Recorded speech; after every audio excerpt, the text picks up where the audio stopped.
តើអ្នកធ្លាប់បានជួបមនុស្សដែលមើលទៅហាក់ដូចជាមានមន្តស្នេហ៍ខ្លាំងតែ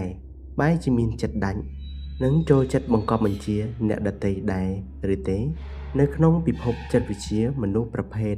នេះអាចស្ថិតនៅក្នុងក្រុមមនុស្សដែលគេហៅថាត្រីកោណងងឹតនេះមិនមែនជារឿងព្រេងនិទានទេប៉ុន្តែវាជាការរួមបញ្ចូលគ្នានៃបុគ្គលិកលក្ខណៈបំពុលឬលក្ខណៈតុកសិកចំនួន3ដែលធ្វើឲ្យមនុស្សម្នាក់ក្លាយជាអ្នកលេងល្បែងផ្លូវចិត្តដ៏គ្រោះថ្នាក់បំផុតមួយនោះគឺភាពស្រឡាញ់ខ្លួនឯងខ្លាំងហួសហេតុនេះគឺជាជ្រុងទី1នៃត្រីកោណមនុស្សប្រភេទនេះមិនត្រឹមតែស្រឡាញ់ខ្លួនឯងនោះទេតែគេឈួតនឹងខ្លួនឯងតែម្ដងសញ្ញាសម្គាល់នោះគឺត្រូវការកោតសរសើរមិនចេះជាប់គិតថាខ្លួនឯងល្អជាងគេខ្ពស់ជាងគេនិងគ្មានចិត្តមេត្តាចំពោះអ្នកដទៃចំណុចតាក់ទាញនោះគឺពួកគេច្រើនតែមានទំនុកចិត្តខ្ពស់និងមើលទៅដូចជាមេដឹកនាំប៉ុន្តែវាគ្រាន់តែជាសម្បកក្រៅដើម្បីបិទបាំង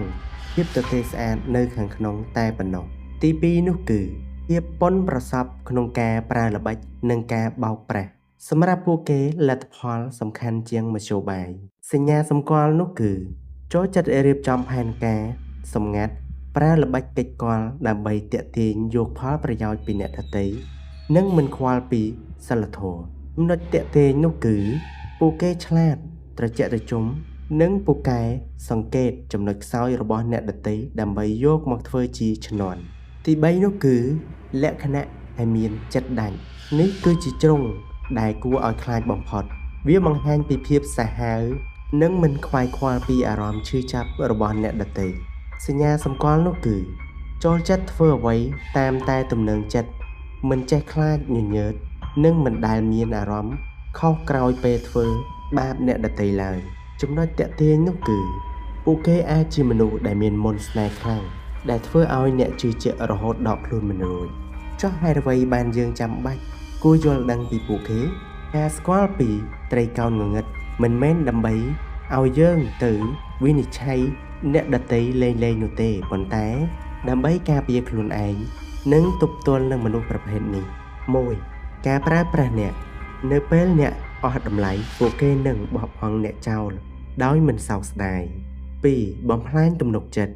ពួកគេនឹងធ្វើឲ្យអ្នកមានអារម្មណ៍ថាខ្លួនឯងខុសជានិច្ច3បង្កើតភាពវឹកវរពួកគេសប្បាយចិត្តនៅពេលឃើញអ្នកដទៃមានចំនួនដើម្បីឲ្យកាន់តែច្បាស់យើងអាចពិនិត្យមើលតួអង្គល្បីៗក្នុងរឿងសាមកុកដែលជាកញ្ចក់ឆ្លុះបញ្ចាំងពីជ្រុងនីមួយៗនៃត្រីកោណងងឹតនេះបានយ៉ាងច្បាស់បំផុត1លីពូតំណាងឲ្យភាពស្រឡាញ់ខ្លួនឯងនិងអាត្មានិយមលីពូគឺជាមនុស្សដែលមានកម្លាំងខ្លាំងនិងពូកែលើសគេប៉ុន្តែគាត់មានអត្តចរិតមួយចំនួនដែលគួរឲ្យកត់សម្គាល់សកម្មភាពគាត់តែងតែគិតថាខ្លួនឯងគឺជាអ្នកខ្លាំងបំផុតក្នុងលោកមិនស្ដាប់បង្គាប់នរណាហើយត្រៀមខ្លួនក្បត់អ្នកមានគុណគ្រប់ពេលដូចជាការសម្លាប់ឪពុកធរដែលជាអ្នកមានគុណទាំងពីរដើម្បីតែមហិច្ឆតានិងការចង់បានការលើកដំកើងសម្រាប់ខ្លួនឯងលទ្ធផលដោយសារតែការគិតតែពីខ្លួនឯងនិងមិនខ្វល់ពីអារម្មណ៍អ្នកដទៃគាត់ត្រូវបានគេមើលឃើញថាជាមនុស្សបំពានម្ចាស់ដែលពុំមាននរណាម្នាក់ហ៊ានជឿទុកចិត្តទី2នោះគឺស៊ឺម៉ាអ៊ីតំណាងឲ្យការប្រើល្បិចកលនិងការអត់ធ្មត់រងចាំឱកាសនិយាយចំពោះចំណុចទាំងនេះគ្មាននរណាលើស៊ឺម៉ាអ៊ីឡើយគាត់គឺជាអ្នកលេងល្បែងចិត្តសាស្ត្រកំពូលសកម្មភាពរបស់គាត់គឺគាត់ទ្រាំទ្រនឹងការប្រមាថធ្វើពុតជាឈឺធ្វើពុតជាមនុស្សចាស់ជរារៀបនឹងស្លាប់ដើម្បីបញ្ឆោតសត្រូវឲ្យធ្វេសប្រហែសគាត់មិនដែលបង្ហាញចិត្តគំនិតពិតប្រាកដឲ្យនរណាដឹងឡើយសម្រាប់គាត់ការឈ្នះគឺជាគោលដៅតែមួយគត់ទោះត្រូវប្រើវិធីខូចខលប៉ុណ្ណាក៏ដោយលទ្ធផលដែលគាត់ទទួលបាននោះគឺភាពប៉ុនប្រសពក្នុងការរៀបចំផែនការពីក្រោយខ្នង